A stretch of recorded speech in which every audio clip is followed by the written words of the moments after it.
Should hopefully, yeah, there we go. Restarting the stream has fixed those problems, so we're back live on the stream now. So my apologies for that, people watching on twitch.tv.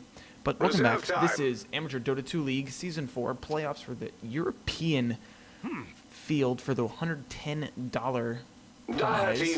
These teams have played through a regular season consisting of quite a few weeks, and now they've come into the round of 16 here in the playoffs. We have on the Dire side, Sampi playing off against the Dagon 5 on Radiant. Now, looking through the past history of these two teams in the playoffs, Sampi has made it here through a couple of fortunate forfeits going their way, although they also did well enough in the season to get here, so we can expect a lot of quality from them. And Dagon 5 recently beat out another team in the round immediately prior to this. They took a win over Berserker in Suits, won that round 2-0. And so this match should be extremely interesting and contested. As you can see from the picks already, we've got some very strong team fight from both teams. You've got Tidehunter and Faceless Void.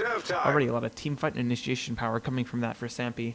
Banning out team fight heroes on the other side too. I like the Disruptor ban, as Disruptor is probably one of the best heroes to counter the Tidehunter, who Sampi obviously values enough to give that first pick priority. Scarith Mage and Earthshaker on the other side. Scarith Mage, fairly popular support these days. And Viper picked up another popular hero, probably the only hero that I think is OP in the current patch, but you know, my opinions don't exactly affect the balances.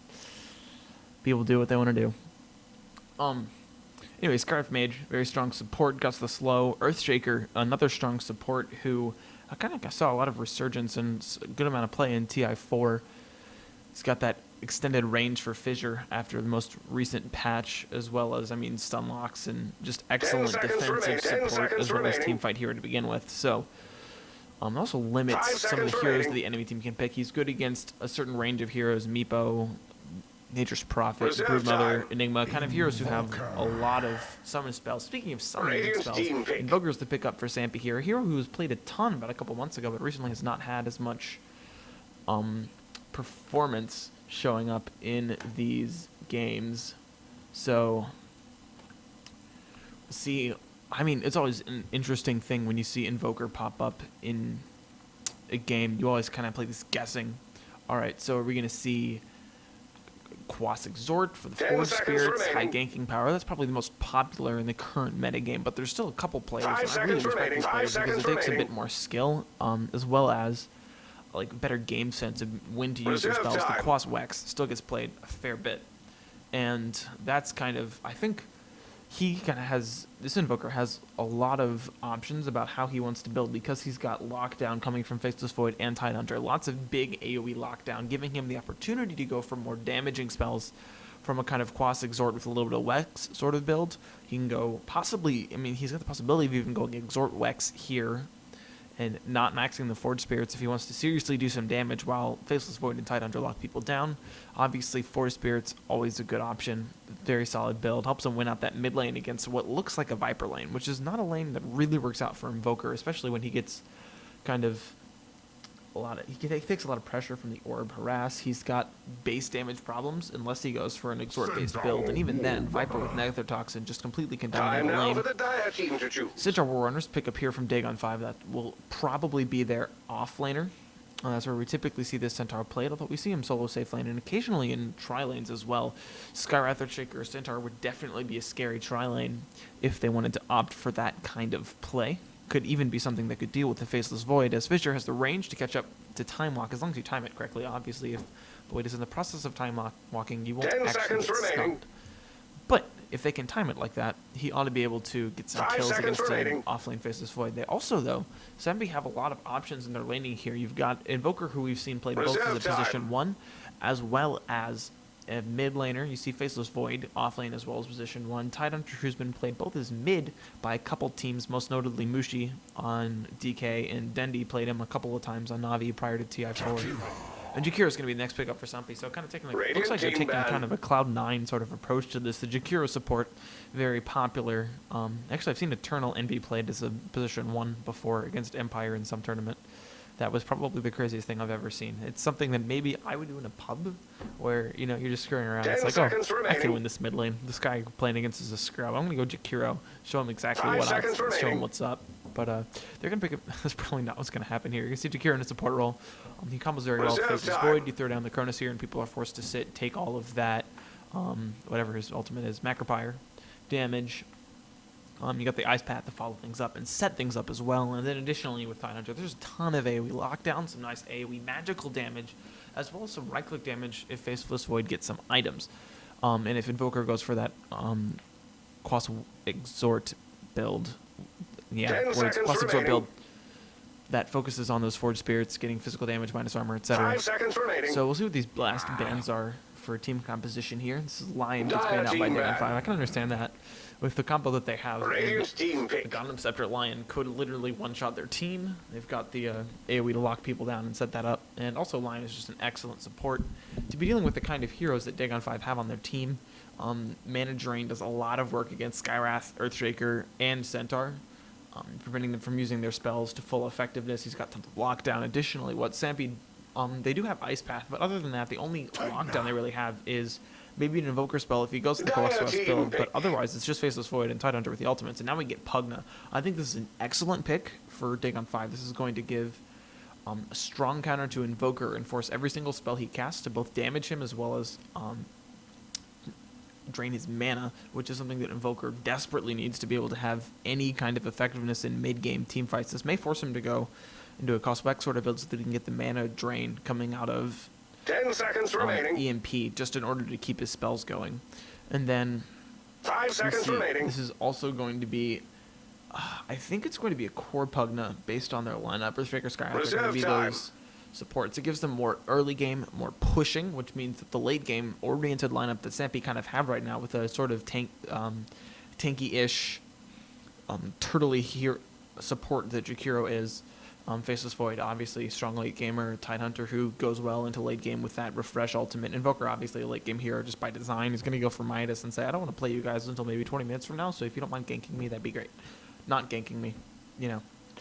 So I think Sampi are going to need to kind of counter this by picking something that can both deal with that sort of push, which a Skywrath, and early aggression also, because Skywrath, once he gets that ult, just can throw down so much damage to a single target. Viper, again, an early game aggression hero who gets tanky, builds the mech, is able to throw out a lot of damage in the early game too because of Nether Toxin as well as the poison and the Viper Strike. Earthshaker, obviously, strong stuns from the early game in addition to carrying into the late game with Echo Slam and potential Crit Shaker. Centaur, of course, Stampede. So I think this is a very strong, solid early game-ish lineup, kind of reminiscent of the strats that Newbie was using in TI4 towards the end of the tournament when they were dominating.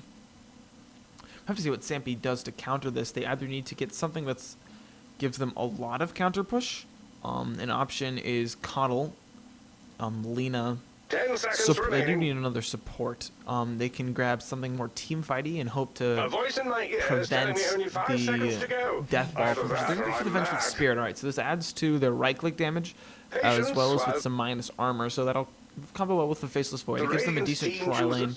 I'm going to guess they'll go with the Void and a tri-lane now because they don't have a different farming hero unless they want to farm the Venge. I'm not going to argue. I've seen farming Venge do some things. But it'll probably be your Faceless Void, Jakiro, Vengeful Spirit, and a defensive tri-lane. Get that Void a good start, some items, get a Midas up early, get one on the Invoker as well, and then rely on the Tidehunter as well as the Jakiro's AoE spells to carry them into the late game. So there's kind of what my assessment of these team strategies are. Don't quote me. I don't know. I haven't watched this team play before, but, you know, you do the best you can. Alright, so here we go. Let's go ahead and start introducing these lineups. For the Dire side, we have slowly on the Invoker, probably headed towards that mid lane. We've got Vengeful Spirit. I'm going to call him Tim, because T1 name looks like Tim. I'm not going to try to pronounce the rest of that name. It's just not going to happen. Oh, maybe it's, wait, hold on. Times no friend. It doesn't even make sense. Alright, let's give me that over. Not even, playing the Jakiro, headed up towards that top for the tri-lane with the Void, who is played by Razor. And last but not least, you've got a Tidehunter headed off towards the offlane, got a ward given to him. He's got the nice pirate set there. I love that pirate flag, offhand weapon. Just kind of like drag being over the ground. Much cosmetic, very well. He may be in trouble here as the whole, looks like the whole Radiant team is smoked up just in range of him. Will they be able to see him and maybe get something started? You got Viper there, Pugna's there also. He's going to come around. This is actually, they saw it, they see it pinged out? Did they see that ward? They had to see that ward. So that may get dewarded immediately. At any rate, Tidehunter. Did I say he was played wrong? It's Live on a Cloud as the player. I may not have introduced that, so I'll do it again. Now we've got, for the Radiant side, Dagon 5s, we've got Shrekinator playing this Pugna, probably farming up the safe lane. With him is Denizen on Skywrath Mage. He's got Concussive Shot level 1. Looks like Cannibal will be headed up towards the top lane on the Centaur boots first to make sure he doesn't get ganked. It looks like they're going to run dual lanes, actually. Viper, Greyclaw playing that hero in the mid lane. So it will be your Viper versus Invoker mid lineup. Boobies blocking the creeps on the top lane with that Earthshaker. Kind of that cheeky play that Earthshaker can do. Really get the creeps directly underneath the tower. Get Centaur that early level 2, which will give him a very safe farm and a lot better ability to survive in this lane. A point to return probably will be what he goes for, so that he's able to tank a little bit better. Potentially double edge is another. I mean, if he wants to go, I doubt it. Return is the better choice here. So it will be dual lanes. Will not be dual lanes. Earthshaker's coming back towards the bottom lane just after that creep block. Claritying up so that he'll be able to cast another Fissure to maybe get a kill on this Tidehunter. Of course, you can Kraken Shell a stun. You cannot Kraken Shell your way out of a Fissure block. So that may be enough to finish off this Tidehunter. Currently, he's been playing some like cheeky demon-inspired plays. He's just inside this line of experience range near these creeps. As you can see, he's going to hit level 2 right after this creep. Yep. So which means he's got plenty of experience points to work with. He's got Kraken Shell as well as Anchor Smash to protect him. In the meantime, looks like Earthshaker as well as the Skywrath Mage are rotating around in a way that Tidehunter can't see. This may be your first blood. They're going to go ahead and ward off that ancient camp to prevent Tidehunter from getting that kind of stacking going on. Earthshaker doesn't lead this off. We will see the Concussive Shot come out first. We see this nuke coming out from Pugna. Block is not effective though, and Tidehunter will back off to live another day. First blood not successful coming out of the Radiant side. 15% win rate. All right. Well, have to see if they can improve that here. They've definitely gotten themselves to a pretty high level in the tournament from some good luck and some forfeits. So we'll see if they can carry it through and give us a show here in the pre-quarters. We'll call it pre-quarters. Round of 16, whatever. All right, up on the top lane, we're going to see a small engagement, trading of harassment between Jakiro and the Centaur. Centaur actually opted for the double edge. Now it looks like he may actually be in trouble. Here comes Ben. Stun's going to come out. Ice Path to follow up. Sunstrike is going to miss, though, as the Ice Path does not connect. And Centaur will get down very low, but he has a Salve. He can come right back after this. However, he will be out of regen. So this lane could have some serious problems for Cannibal now in the upcoming future. Back in the mid lane, let's go ahead and check and see how our players are doing. It looks like Invoker has a lead on denies. Currently 7 denies to 2, but both players are at the same in terms of last hits, 7 each. No, Invoker just went up by 1. Alright. Exciting. Invoker using those Forge Spirits to kind of scout the runes. Looks like he'll probably deny that rune in the mid lane. Now we see in the bottom jungle, Tidehunter coming over to kind of contest this pull and get some levels. He's up to level 4. He's gotten an insane amount of levels so far, and it looks like maybe he'll get chased out now. Pugna rotates over. Pugna only level 3, though. Tidehunter out-leveling the entire tri-lane. That's what you expect from... I mean, if he gets that kind of space is what you expect. If he can take all that lane experience like he's been doing. But, I mean, you've got Skywrath Mage. Typically, his job is to sit there with Arcane Bolt and really just throw down so much harass that Tidehunter is forced back. But Skywrath has not opted to take a point into the Arcane Bolt. He's actually got 1 in Concussive and 1 in Ancient Seal, only level 2, and as a result, he's just really not been able to get the kind of harass that you expect out of a Skywrath Mage in lane. Towards the top lane, Centaur heads back up to the top. He's taking a lot of damage. Liquid Fire being used by Jakiro to really throw down a lot of harass here. Jakiro only level 2, but definitely able to keep this pressure up as Void farms it up. He's your top farmer in the game right now, leading over the Pugna by 4, and the Invoker in second at 15. And he's got 800 gold on him. Has he purchased anything? No, not yet. He did finish off a Poor Man Shield and has a Quelling Blade as well. I mean, it's not like Void really needs a Quelling Blade. He's got pretty decent base damage, but he's like, I'm just going to get this farm, and there's nothing you can do about it except when he misses last hits like that. Shame on you. Missing an uncontested... Oh, there's 2 uncontested last hits. I'm afraid Radiant's middle tower is under siege. He's still a top farmer. I can't give him too much crap. All right, looks like Viper's rotated up towards the top lane. He's got a haste rune, but we'll have to back off as Invoker and both the supports come down to meet him. Haste rune, of course, means he will not die in that instance, but it looks like the Dire supports are going to rotate around the back and attempt to either come behind the Centaur. Yeah, it looks like they're going to come around behind the tower to catch the Centaur off guard. Centaur, of course, is very low, half HP as he ran out of regen. Here comes your supports. The creeps are at the tower. This is a very dead Centaur. Stun comes off. Here comes your Sunstrike. That's going to be first blood to the Invoker, which is honestly the best case scenario here. This means that all three of these heroes get full experience. Invoker also gets experience and the first blood gold, meaning his Midas is going to be extremely quick. And on top of that, more gold goes the way of this team. And now it looks like there's a gank going on the bottom lane. Unfortunately, your Anchor Smash is going to miss, and now the Fissure comes out. Rotation in from the Viper, but unfortunately, Pugna uses to Crepify, meaning Viper can't get the last hit. Sunstrike misses on the backside.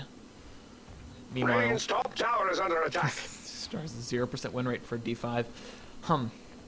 That's a very abysmal win rate for a very good hero. Maybe it's because he doesn't bring enough regen to lane. We'll find out. He's going to head up towards the top lane. He's pinging his lane. He's like, guys, I may need some help up here. So you may see a support rotate up towards that top lane to kind of help him out.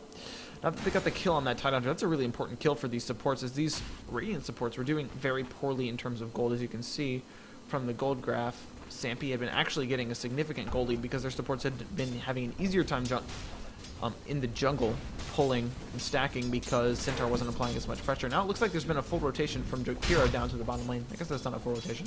A Jakiro rotation down towards the bottom lane. Tidehunter going to go ahead and start doing some damage. Ice Path going to miss, but Pugna at half health already. And now this push could come very strong. Jakiro 2 points already into Liquid Fire, which although these, I think that Dagon 5 actually has a pretty significant amount of spells that he can use to deal with this push. Tidehunter comes around the backside, going to try to take down some of the creeps in the back line. TP in from Scarth Mage. He's going to go ahead and slow the Jakiro. Rest of the Radiant team coming in. We're going to see a Silence as well as Decrepify. Stun coming from the Earthshaker. This should be a dead Jakiro. Yeah, he will go down. Kill going the way of Radiant. So 2-1 your score. And that should also include, no, Sampi just getting better experience out of the map. This Tidehunter's got so much of an experience league on the Centaur, who is only level, I guess they're level 5. You know, Tidehunter's level 5 also. So Centaur actually has the same XP. Never mind, take it back. It's probably in the support. Let's see, let's look at support level. Centaur's lower. Where's the experience league? Oh, it's the Invoker and the Void. Void doing so much better than Pugna. Alright, Void looks like he is only 25 gold away from his Midas. Invoker probably has it on the Courier on the way to him, yes. So, 2 Midases already up for Team Sampi. That's going to give them a good, it's going to continue the golden experience lead they already have. And it looks like there's going to be engagement here around the bottom room spot. Dewarding going on as Scarth Mage tries and takes out Ward up on top of the hill. Now Jakiro backing off, seeing if he can meet them. Venge playing back and not coming forward aggressively. Are out level. Here comes the Centaur ultimate, initiating the fight for Dagon 5. We'll see the stun going on this Jakiro, and he will fall again. Silence used. One more right click from Pugna will finish him off. The support's leaving the last hit to him out of deference, giving him that farm that he needs to get going in this early game. He's got 1,000 gold now after already having an Arcane Boots. Now, it looks like there's a chase going the other way of the Venge. Venge is going to take one more attack. Is the poison going to tick her down? 12? No. 13 HP. Can Viper catch up? It's only Bear Boots. Viper has Bear Boots down. I think he's got a lower move speed. TP coming in from Jakiro to make sure Venge makes that alive. And Venge will survive. We'll make it out just fine. Invoker is still, in the meantime, having a good time in this lane. 38 last hits in 8 minutes, so pretty decent. Not stellar, but pretty decent. In the meantime, bottom lane gets a kill against the Pugna. Spike goes out. Ravage was used already, but here comes your Void, dropping the Chronosphere. He's going to start right-clicking the Viper now. Viper's got to run away quickly. Ice Path is going to miss again. Really not having the Ice Paths that Jakiro is looking for this game. Pause comes out in the meantime. So Viper, I assume, will die. He is now slowed by the time lock. Void, how many points do you have into Bash? You have a maxed time lock, so I fully expect him to get, with the attack speed coming out of Midas, I fully expect him to get a Bash here. Scarth Mage, though, down on the bottom, looks like he's gotten away scot-free. 115 HP, still alive for him. As I guess the pause was for Tidehunter, who has disconnected. He's kind of important. He's dead, I guess. Doesn't really matter. But after this teamfight's really gone the way of Sampi already. Getting the Pugna and the Earthshaker in exchange for the Tidehunter, and probably we will see Viper go down. Or, the time walk slow, in addition to the bash that I'm expecting will happen. He's got, what, a 25% chance to bash, and he's easily going to get 4 attacks off. set up an easy ice path. It should be a dead Viper. That'll be 3 kills for 1, and the potential to push the tower additionally because these heroes are too low. Earthshaker has a TP. Pugna's dead for another 6 seconds, though. They can TP defend, I guess. They'd probably be able to, but there's no ultimate from your Earthshaker. Pugna, only level 5 as well. In the meantime, Invoker's got this opportunity to go ahead and push the middle lane out. He's got Forge Spirits already popped. He's only got 1 Forge Spirit so far. Only 3 points into Quas, 1 level short of the double Forge Spirits. Oh, okay, never mind. Not ready. I was ready. Who said go? Oh, Captain said go, and Jakiro's like, hold on guys, wait. I'm not actually ready. I actually need a couple of minutes. If you could help me out, thanks. So, Tidehunter disconnects again. Dota bug really bringing down his game. Hopefully this doesn't lead to a forfeit or game problems. I believe he's only got 2... I believe we only have 2 minutes of pause. Apparently Tidehunter a really important hero for both teams. Thanks for that stat, Aegislash. I can kind of understand that in this metagame, this death ball pushing kind of metagame. Tidehunter really has a lot to offer. He's got the damage reduction. He's got the ability to catch up with farm on these Ancients. Luckily, the Radiant foresaw this. Set up that Sentry Ward, preventing the Ancients from being stacked. Only 1 stack right now. But at the same time, with that 60% reduction coming from Anchor Smash, it's just so hard for right-click heroes like Viper, or really there's no other focused right-clickers on the Radiant side, so it doesn't counter them as much. But 60% damage reduction is ridiculous, and it's the same. It just scales as the game continues. It's an excellent counter to those kinds of right-click carries who are able to just gain a ton of traction with farm and become almost unkillable because of the amount of damage and lifesteal that they can do. Throw down a Anchor Smash, and all of a sudden the 1,000 damage crit that PA got becomes 400 damage. Significantly more manageable, and you're much better able to combat them in the late game. It's an excellent equalizer for when your Death Ball doesn't get you the kind of early advantage that you're looking for. Alright, looks like we're going to go ahead and get back into the game as Tidehunter has reconnected. Both teams say to go, and so we are ready to continue. Invoker going to go ahead and come and start pushing this middle lane. Viper back on the bottom lane. No bashes so far, and the slow from Viper's passive is just too much for the kill to be successful. He's going to back up into the trees, tangoing up, and he's going to see if he can get into position to defend a push that may be coming. It looks like Void's going to take a more farming approach. Does have the pretty sweet Battle Fury item. 500 gold up on him, so we'll see if he finishes his tread first to go straight into something like a Battle Fury, or maybe a different item, maybe a Mom. I'm afraid Radiant's middle tower down to half HP. Top tower down to maybe 2/3, and bottom's not lost very much at all. There's just a Tidehunter in that lane. Looks up top lane. We're going to see a TP in from the Radiant side. Maybe looking to make it go with the Centaur ultimate on the Venge who's sitting back there. It is the Pugna. He's going to come forward, but Venge will back off in time. So unless they spend the Centaur ult, they will not be getting that kill. Now it looks like Void's going to come over and leech EXP while Tidehunter kills off these Ancients. He's got a pretty good job of it. It's easy, really. We got the Anchor Smash, the Kraken Shell preventing damage, and Anchor Smash, of course, doing damage and reducing the damage that the Ancients do to you by quite a large bit. You see 18 minus 49. That's quite a bit. Meantime, up in the top lane, we're going to have to fight. Centaur ultimate drops out, but Ice Path, well placed, helps Invoker get out. The Venge stun throws out. Earthshaker getting low. The team may back off. All 5 up here. Pugna Ward goes down, which is going to make it difficult. Meantime, Invoker gets a kill on Earthshaker with the Forge Spirit coming forward. That's an excellent kind of cheeky kill going there. Earthshaker, when you're a support, it's so hard to deal with those Forge Spirit. It's just really too much for someone who doesn't have any levels HP. Meantime, looks like the push is going to continue from the Radiant. Pugna getting into position, but now the Force Spirit comes forward. Cold Snap used. He's getting low. He's at half HP, and it will be Invoker with the kill again. Meantime, stun.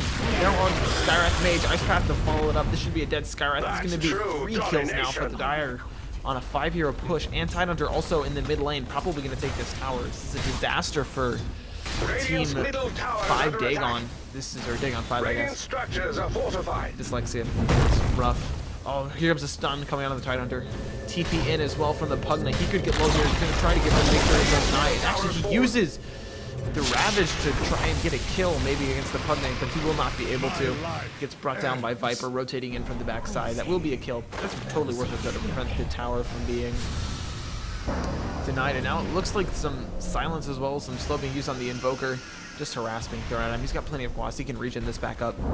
He also got a minus on cooldown. Meantime, top tower falls to the Dire. That's the first tower of the game. Second tower of the game. Two of them going immediately for the Dire. So they're going to extend that gold lead that they already had. As you can see, it's dipping their way 5,000 now. And experience also very strongly, more than 5,000 in their advantage as well. And bottom tower at the same time. Faceless Void pushing that one out. Looks like he will be going for the Maelstrom first. He has that item already finished with enough gold, but here comes a gank from the Radiant. They're going to come around. Earthshaker looking to get into position for a fissure. There it is. It is going to block, but he's got the time walk. No, there's the silence, keeping Void in position. He's going to be hard pressed to get out of this one. He's going to try to jump into the woods. TP out. There we go. He'll make it. Dagon 5.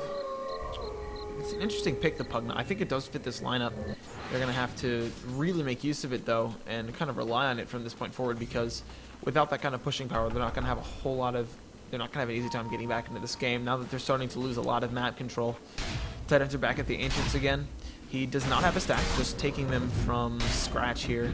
He is up to 1,900 gold, though, so it'll only be another 150 before he has that Blink Dagger. And then this initiation power from Sampi is just going to be incredible. He's going to blink in, you're going to have the Ravage, followed probably by an excellent, easy Chronosphere coming out from your Faceless Void, followed up by the Macro Pyre that he actually hasn't skilled yet. I'm interested to see that he hasn't skilled it. He's valuing the Ice Path over it. I feel like he should definitely skill that, considering he's got the lockdown from his team to really get a huge amount of benefit from that damage, especially since none of the enemy team currently are anywhere near something like a BKB.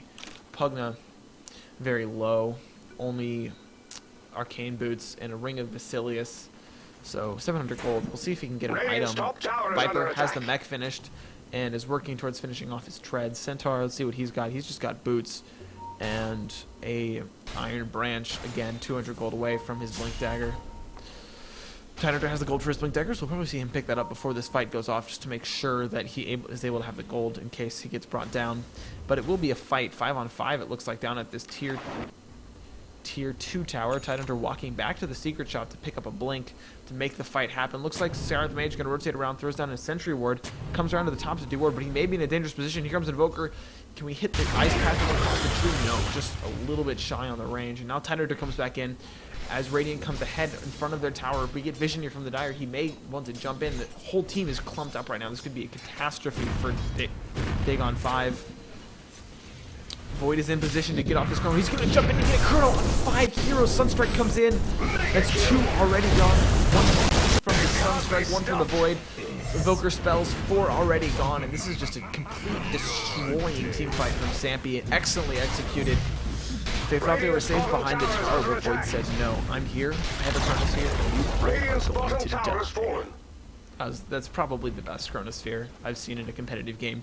Hitting 5 people. That was perfectly placed. Catching 2 people on just the very edges. And now the Icon push is real, because these guys, although they no longer have Ravage, they have lots of Invoker spells, and they've got a massive lead. They've got the Jakiro Liquid Fire as well, but it looks like they'll back off. Play it safe. I don't think they really need to take this now. They may back off, ward up, and go to Roche. Centaur does get his blink, though, so that is a good pickup for the Radiant side. See if they can use this to get a jump on maybe a pick-off or some team fights. I think they really need to focus on maybe 1 or 2 pickoffs if Sampi separate. Right now, he's still playing his 5. I mean, they've just got such a huge experience advantage. Look at this. It's already up to 7, almost 10k experience lead, coming from 2 Midases, as well as tower and kill lead, double the kills. And now it's just going to be a very easy Roche. Liquid Fire makes them attack so slowly. Macro Fire now picked up at level 8, so Jakiro's under leveled. I think that was the one problem that the Dire have right now. This Ven is extremely low level. We don't even have swap right now. Granted, they haven't needed it, but at some point, there we go, there's level 6, so she's got swap now, which means she'll be able to use it defensively. I don't think you can't really use it offensively until level 2 because the range is just not enough. But in the meantime, we'll be pushing out top. We'll see, are there any TPs on the enemy side? We see 1 on Tidehunter, and Invoker has 1 as well. He'll TP in, but Sarah will get pretty low here. Invoker 4-stepping forward, but will not be able to get into range to get this Pugna. Pugna, I believe, will TP out here from this side. If not, he may be in some trouble as there's a double damage Faceless Void coming up towards the side shop there. Yeah, he'll TP out. He'll be fine. Meantime, the rest of Radiant farming as a group in the middle lane just to kind of get some security for Viper as he gets some items. Treads not quite finished. He's about 100 gold shy of those.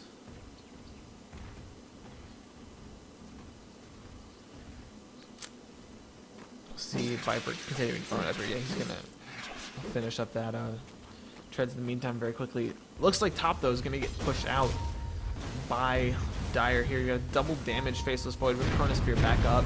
Ravage is back up, so you have to be super careful Radiant's top tower has been attacked. if you're the Radiant. You've got the Blink from the Centaur, which may be able to help them get an initiation. You've got Earthshaker only 200 gold. No Blink Dagger. Maybe he'll have to whack in maybe after Centaur blinks in and stuns if he wants to get an Echo Slam off. Also, only one level 1 Echo Slam. It's not going to be a lot of damage coming out from that. So we'll have to see. Let's go ahead and zoom out here so we can watch the fight come. Here comes a swap onto the Pugna. He'll get stunned up first. Flick in Ravage and out jump in from the Faceless Void. That's a Chronosphere on 3. You'll see 2 die immediately. Good Fissure defensively comes through. And that's going to maybe save the rest. Huge Echo Slam coming out. That's too low. Void's going to get extremely low, but it's not going to die. Just like the follow-up damage as Earthshaker falls. Centaur uses the ultimate to try to catch up with some people. Centaur will get 1 kill. And that's going to be it. Void TP's out. And now it looks like Centaur will fall. That is a team wipe. 5-for-1 trade. It looks like Going the way Dire's of middle tower. Sampi. And that will be an excellently executed team fight coming from there. Even with fantastic Radiant's top Echo tower Slam has though. been That caught attacked. everybody and got Dire's both of their middle tower heroes is under extremely attack. low, but you know, it's just not enough. GG is called though. So we fucking win. Radiant's top That'll be tower your is game. under Guys, thanks for attack. watching. This is King bringing you some AD2L Amateur Dota 2 League playoffs from Season 4. Second time in the Season 4 for an Ultra Kill for Invoker. So that's an excellent play from Sampi there. I really thought that they played that very well. And they've got a commanding lead going into Game 2, so stick with it, guys. We got Game 2 coming up in just a minute.